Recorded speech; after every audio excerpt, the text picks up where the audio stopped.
You are Locked On Ole Miss, your daily podcast on the Ole Miss Rebels. Part of the Locked On Podcast Network, your team every day. Get up, it's game day, our pregame show, Locked On Ole Miss pregame live here. I'm your host, Steven Willis of Locked On Ole Miss podcast. We'll be joined in just a second by John Macon Gillespie, the publisher of Ole Miss on SI. Hope everybody is having a good Saturday. It is November 23rd, and Ole Miss is in the heart of the discussion. That's what everybody wants, but that is probably the reason that today is a little bit anxiety-inducing for some, John. You have a situation to where Ole Miss is an 11.5-point favorite over the Florida Gators. They are a road team playing down in the swamp, but Ole Miss fans have been in this exact situation before, and it's going to be about overcoming this time. Yeah, I think you're right. I can understand why there would be some anxiety among Ole Miss fans today because you just came off a really big emotional win over Georgia a couple of weeks ago, going into a hostile road environment against a Florida team that's obviously playing better than they were earlier in the year. I think that's pretty easy to say. But this is kind of the situation you wanted to be in November when you entered the season. You wanted to be in the mix. You wanted to be in the discussion. And if the season ended right now at 9:01 Central Time, Ole Miss would be in the college football playoff. Okay, they're just got to win these last two games and try to get themselves in. So this is a big day for Ole Miss. I do think that they are the better team over Florida for sure, but that doesn't always mean anything. So we'll see how it plays out. Yeah, it's a situation to where if Ole Miss plays its best, Florida cannot win the ball game. Ole Miss has to help Florida for Florida to win the ball game. You need turnovers, you need penalties, you need going forward at inopportune times, all stuff that, by the way, Ole Miss fans have seen their team do in this season. But if Ole Miss plays a relatively clean game, they're going to be all right. I talked with Brandon Olson on Thursday, and he mentioned DJ Lagway. And DJ Lagway at this point, he's a I want to say one-trick pony, but it's a very, very good trick. He is very good at throwing the ball downfield outside the numbers. And Ole Miss, if you remember the Kentucky game, struggled with the deep ball on that 4th and 7 that Kentucky was able to convert on that final drive. It's going to be imperative that Ole Miss's secondary is prepared to handle the deep ball. Elijah Badger is a really good wide receiver for Florida, but the thing about DJ Lagway is he's not going to be asked to drive the ball down the field with short and intermediate passes. He is the worst quarterback, according to PFF, in the Power 4 at short and intermediate passes. He's the best in deep passes. So the key to this game, obviously, John, has to be the defensive line, because if they don't have time to make those deep passes, they can't make those deep passes.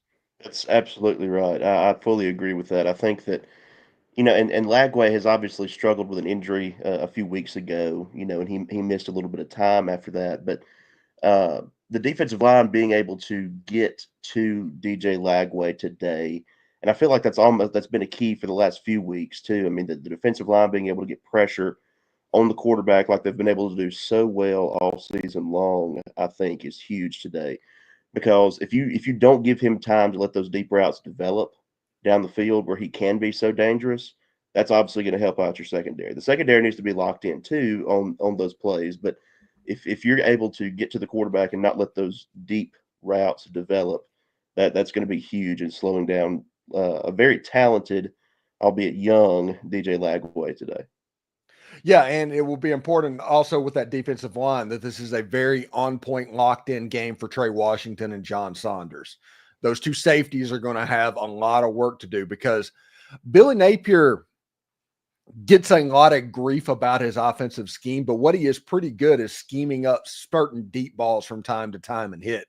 He likes going over the middle a little bit. There's a chance where he can take advantage of you coming up to go to a dig route and they're running a post behind you or something like that. So it's going to be imperative for John Saunders and Tre Washington to cover that up. But yesterday when Princely Amon-Mielen got to Gainesville, he was wearing, I forget what it's called, but it was basically a Florida ski mask. He remembers how he was treated when he walked out the door. He wanted everybody to know that. And we know that 9 times out of 10, what the player shows up in doesn't mean that much. But that one time where there's a special game, he's not the player with that offensive line with a quarterback that is immobile or less than mobile than he normally is to tick off and to have ready to play. Yeah, I think this is a game that he's had circled since he made the decision to come to Oxford, right? I think this has been on his mind. Now he obviously has stated, just like every other player will, that he's taking it one game at a time. But I think that this one's going to come with a little extra salt for him, right? Because this is one that he wants to show up and show out in front of his former home crowd. That's having a ticked off Princely Umanmielen on the other side of you, I think, is a scary thought a little bit, because he can obviously wreak havoc on offensive lines and get in the backfield and cause problems. So I really will be interested to see how he plays today, 100%. Yeah, so I think Billy Napier understands what the assignment is today. At least I like to think that he is going to understand the assignments. If he doesn't, they were probably right in the early season when they wanted him gone. But if you have a quarterback that is immobile, you need to do what you can to keep him from getting hit, which means they're going to run a lot of screens. They are going to run a lot of hitches. They are going to run the ball with Jaden Baugh, who is a 235-pound running back. That's a true freshman that is pretty good. And they're going to try and string together some first downs to drain clock. I think that's the plan. The problem is, I talked to Brandon, and like I said earlier, 9 possessions out of 11 against LSU's defense last week was less than 5 plays. LSU's time of possession was nearly 40 minutes. That game against Florida last week was a game that LSU lost more than Florida won. So if that happens again, I do not think Florida can survive this game if Ole Miss has a time of possession even north of 30 minutes. Oh yeah, no, I think you're pretty accurate there. I mean, I had forgotten. I saw that after the game last week between LSU and Florida, the big discrepancy in time of possession, and you don't see that a ton, really. I mean, where it's that big of a discrepancy like that. But I think that's a really good way of putting it. That it felt like LSU really lost that game more than Florida really forced a win. Sort of. I mean, Florida took advantage of some opportunities for sure. But it was a game that LSU kind of felt like they let get away there a little bit. So, yeah, I think you're right. If Ole Miss is able to have a time of possession 30-ish, yeah, something like that, I think that's going to be difficult for Florida to combat. Yeah, and we've seen the different Lane Kiffin over the last couple of weeks as Ole Miss became a more complete football team. You saw kind of a difference in the way that he is coaching games. He is becoming, honestly, that Nick Saban, that Kirby Smart, end every possession with a kick because the defense is so good. And as long as he can do that, he's going to be fine. I think the worst thing that Lane Kiffin can do today is, no matter what happens, going for a 4th and 1 or 4th and 2 in minus territory today in the swamp. It's a sold out swamp. They have energy. It's senior day. They're going to be excited in the beginning. Do not fall into the trap of going for it. Kick the ball and just play football. I don't think their offense is good enough to where they're going to do something that you can't come back. And that's something that you and I have kind of been advocating for half the season, maybe more than that. I mean, wanting to play into that defense a little bit, and I think Lane is definitely doing that right now. I mean, he for sure did it against Georgia. I mean, because the majority of the points in that game, or a large part of the points in that game, came from the leg of Caden Davis, right? So being able to come away with points when you know your defense is stout enough to slow down and or stop the opposition is huge, because Ole Miss is going to be able to get its touchdowns today at some point, right? It doesn't have to be every possession. Just come away with points, let your defense do what it's supposed to do and what it has done for the majority of the season. And I see a difficult path for Florida to get a win today. Thanks again for checking out the Locked On Ole Miss pregame live with John Macon Gillespie, the publisher of Ole Miss on SI. When we come back, we're going to talk about paths to victory for Florida and Ole Miss, the ways that they can win the football game. Hey, stick around.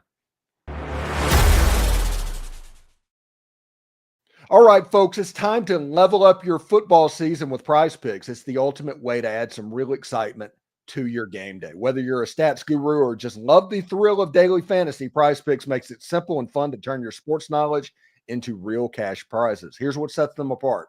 You can win up to 100 times your money with as little as 4 correct picks. That's right. Just pick more or less on player projections like rushing yards, touchdowns, passing completions, and you can win. Prize Picks is the only real money daily fantasy platform with an injury insurance policy. So if one of your players gets injured in the first half, your lineup doesn't get dead, essentially. Your lineup stays live and you can still win. They've made everything so fast and secure. Withdrawals can hit your account in as little as 15 minutes. And now they even offer Venmo for deposits and payouts. This week I'm looking at the football board and I'm saying, yeah, give me more than 1.5 passing touchdowns for Patrick Mahomes and more than 83.5 receiving yards. Yes, for Justin Jefferson. It is so easy to play. Just open the app and make your picks in under 60 seconds and let the fun begin. It's been a blast sharing the picks with friends, and the injury insurance gives me a ton of peace of mind. Download the app today and use code LOCKEDONCollege to get $50 instantly after you play that first $5 lineup. That's code LOCKEDONCollege for $50 instantly when you play that first $5 lineup. Prize Picks, run your game.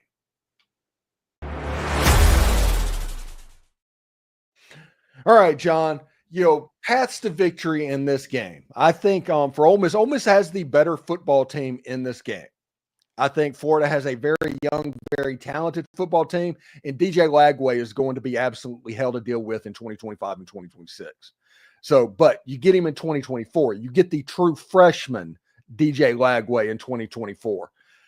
I think it's the goal for Ole Miss should be to front run in this game. You need to take the will of the other team out early. It needs to look like the Arkansas game, not the blowout that the Arkansas game was, just the way that they were able to quickly separate. If that happens, you probably will be in all right shape, and it'll take a little bit of the energy and a little bit of the want to out of a football team that's feeling pretty good right now. I think that is the Ole Miss path. The Florida path, on the other hand, is just look at the Kentucky ball game. Get first downs, drain a lot of clock, get to the fourth quarter in a one-score game, and see if you make the play. That is Florida's path to making it. So I think those are the two ways to look at this football game. I think you're right, and I think that Florida has to hope that Ole Miss makes some costly errors at times too. Right? I mean that because I think you look at the rosters of these two teams, and you have to say yes, okay, Ole Miss is more talented right now, and I fully agree with you that I think Florida is going to be increasingly better over the next few seasons, I think, because if DJ Lagway is able to stay healthy, I really, really like what I've seen from him. I mean, they play different under him right now. But that this, like you said, this is the true freshman version of Lagway, who's had some injury issues over the last few weeks. Not as mobile as he maybe once was because of that. So it's something that's definitely going to be worth keeping an eye on. But I think Florida needs to hope that Ole Miss makes some mistakes.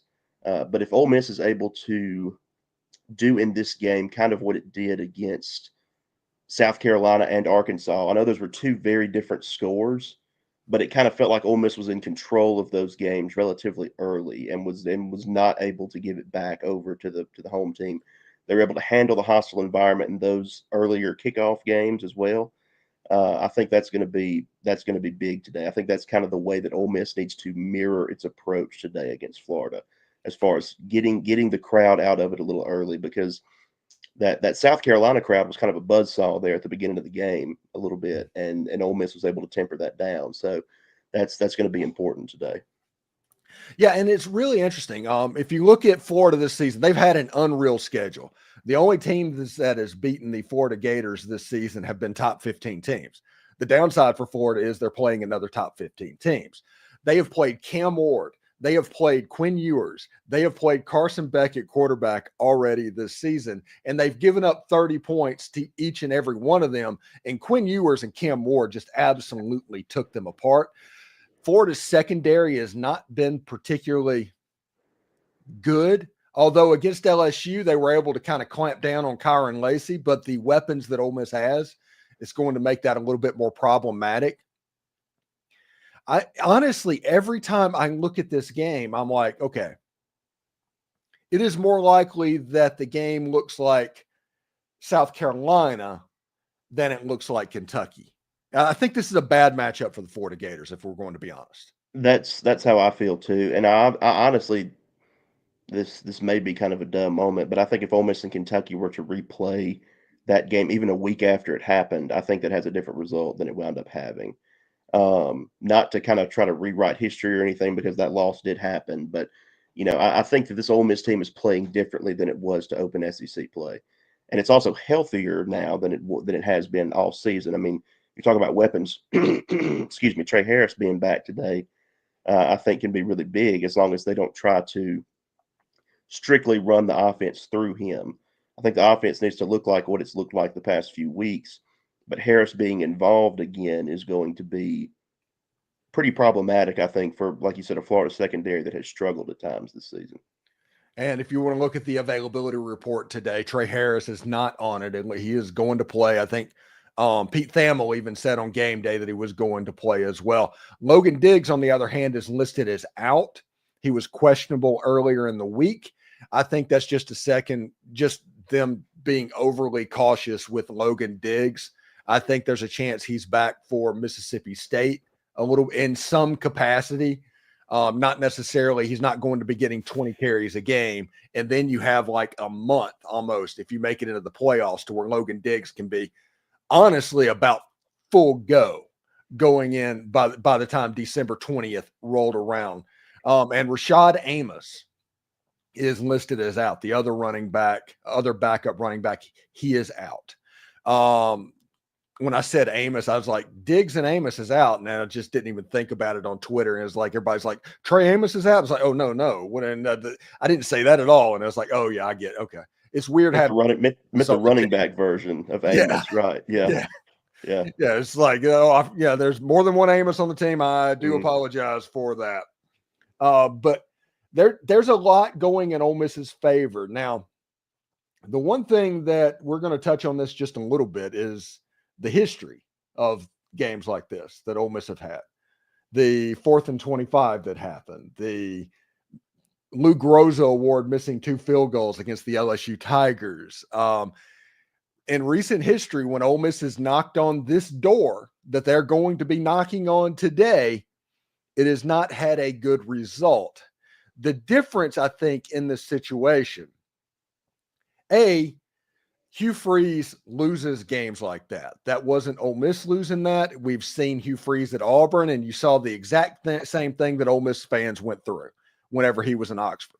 Against LSU, you lost to the national champion in that game.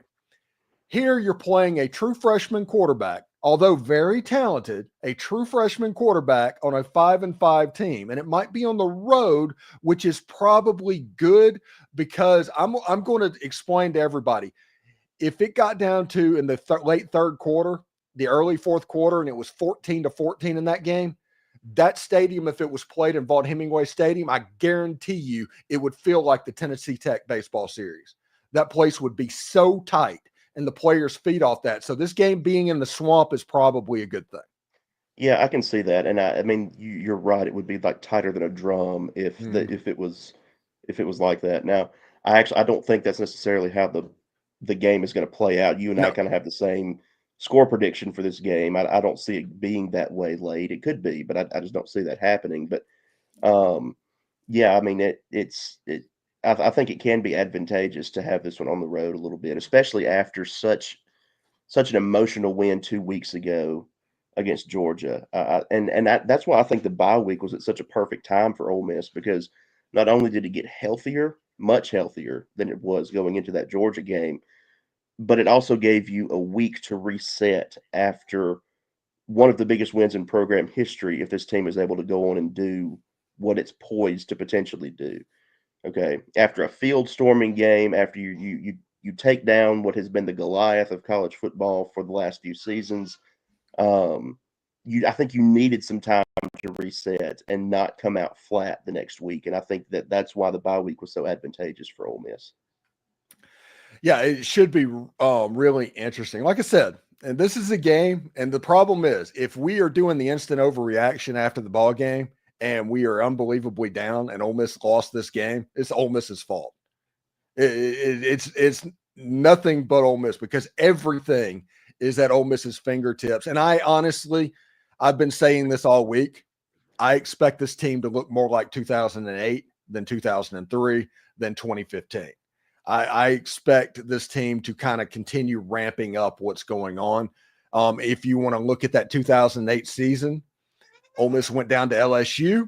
LSU was a decent team, not a great team that year. Ole Miss absolutely handled them to the tune of 31-13. Yeah, I think you're absolutely right. And you know, to me, this team has felt really locked in since the second half of that Oklahoma game, which, I mean, came like one half after the loss to LSU, right? I mean, or a week and one half of football. Anyway, I think this team has looked and felt different since the second half of that Oklahoma game, and I don't see that really changing today. Now, I think this team understands what's at stake, and I think they've got enough talent to pull it off for sure. And like you said, if Ole Miss loses today, I do think it's definitely their fault that they lost. I don't think that Florida is necessarily going to outplay Ole Miss if Ole Miss plays a clean football game today, a clean and focused football game. I think that the Rebels will win if they're able to limit mistakes and play to their defense. Essentially, that's the two big things I see for them today. Yeah, but the important thing for Ole Miss fans to realize, if you allow Florida to beat you, they will beat you. That's the way they play. That's what LSU did. They let Florida hang in the game, and there were the athletes that could beat them, and that's exactly how it went on. And they do have a little bit of momentum right now. I mean, good for Billy Napier with everything he's had to go through this season. I fully agree. I mean, he was written off as, for lack of a better term, dead professionally. At what, maybe week 2, 3, something like that. I mean, or even coming into the season, people were kind of like, okay, this is going to be his last year. He's got a chance, even with a loss this week, to become bowl eligible and get Florida back to the postseason. And I think that would be a massive stepping stone for him now that it's said, hey, he's coming back next year. A massive stepping stone for him with DJ Lagway being what we think he can be in the years ahead. Yeah, I think it's really good for Billy Napier, what he's been able to do. Thanks again for watching the Locked On Ole Miss podcast. Pregame live with John Macon Gillespie, the publisher of Ole Miss on SI. When we come back, we will give our final thoughts on the game and our score prediction and games to watch. Stick around. Hey everyone, I've got something for you that's a real game changer. ZBiotics Pre-Alcohol Probiotic Drink, the world's first genetically engineered probiotic designed to help you feel great after the morning after night out. Created by PhD scientists, ZBiotics tackles those rough mornings by breaking down a toxic byproduct in your gut that's responsible for your hangovers, not dehydration like most people think. Look, I won't lie. I was a bit skeptical at first, but then while hanging out with some friends at a weekend barbecue, I decided to give it a try. I made ZBiotics my first drink of the night, followed by my usual drink. And the next morning, I felt amazing. It was like I hadn't even gone out the night before. No sluggishness, no grogginess, just ready to take on the day. So here's how it works. ZBiotics produces an enzyme that breaks down that toxic byproduct in your gut that is responsible for those rough mornings. Just remember, for best results, make ZBiotics your first drink of the night. Of course, drink responsibly. Head on over to zbiotics.com/lockedoncollege to learn more and get 15% off your first order when you use the code LockedOnCollege at checkout. That's all one word. Plus, ZBiotics is backed by 100% money-back guarantee. So if you're not satisfied, they'll refund your money, no questions asked. Remember, at zbiotics.com/lockedoncollege and use the code LockedOnCollege for 15% off. Try ZBiotics, the key to feeling your best after a night out. And get ready to tackle the NFL action with FanDuel. It's America's #1 sports book, because right now new customers can bet $5 and get $150 in bonus bets if you win. Right now, Ole Miss is an 11.5-point favorite over the Florida Gators today, and I have a big-time hunch this Ole Miss football team is about to roll, although Florida's feeling pretty good about themselves at the moment, so you might have a hunch about that. FanDuel gives you an opportunity to bet for everything you need to place those live bets on the NFL and college football all in one place. So when you get those hunches in the middle of the game, you can check out the latest stats, play-by-play, and so much more on the same page where you place your bets. Just visit FanDuel.com today. You'll get started with $150 in bonus bets if that first $5 bet wins. That's FanDuel.com. Never waste a hunch and make every moment more with FanDuel. It's an official sportsbook partner of the NFL.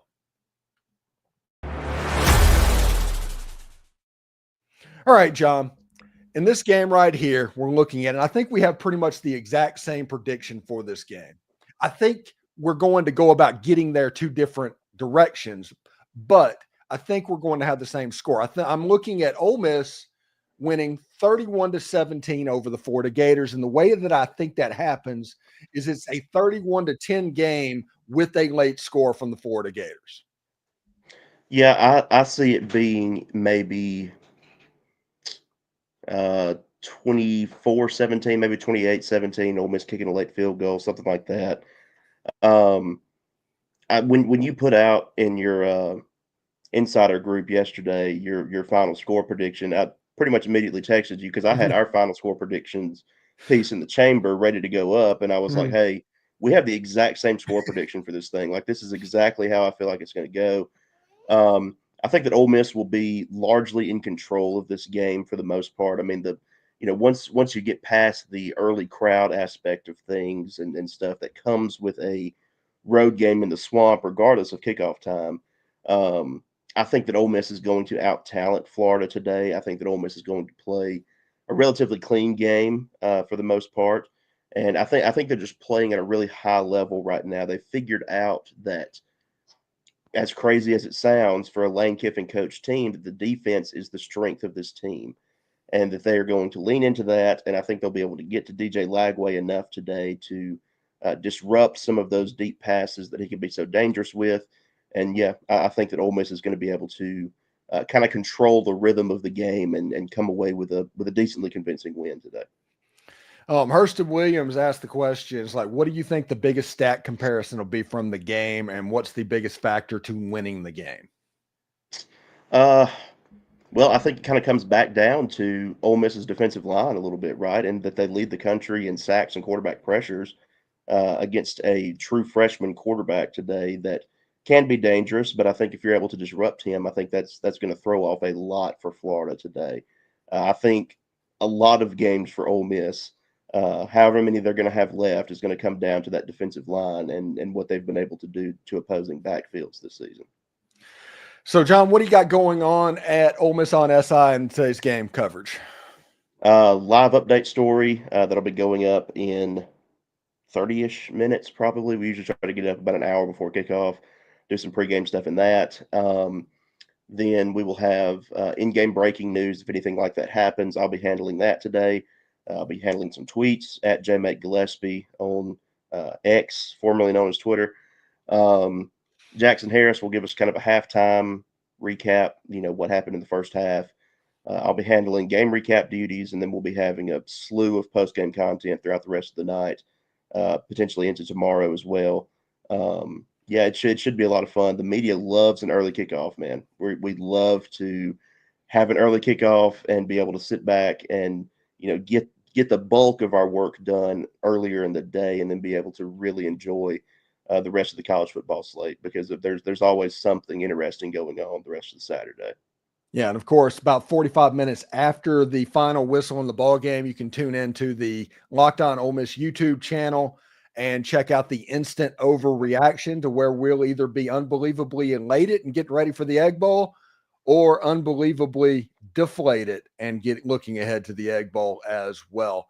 So that is what we'll be looking for today. Anyway, John, thank you very much for stopping by. We'll talk to you next Friday morning and get ready for that ball game. But good luck today with the game coverage, and hope everybody gets some good stuff, because I'm going to be honest, if this game goes the way that I think it's going to go, everybody has the chance to make all the money. I think so too. I fully agree. Thank you, Steven. All right, buddy. Take care, and we'll talk to you later. All right.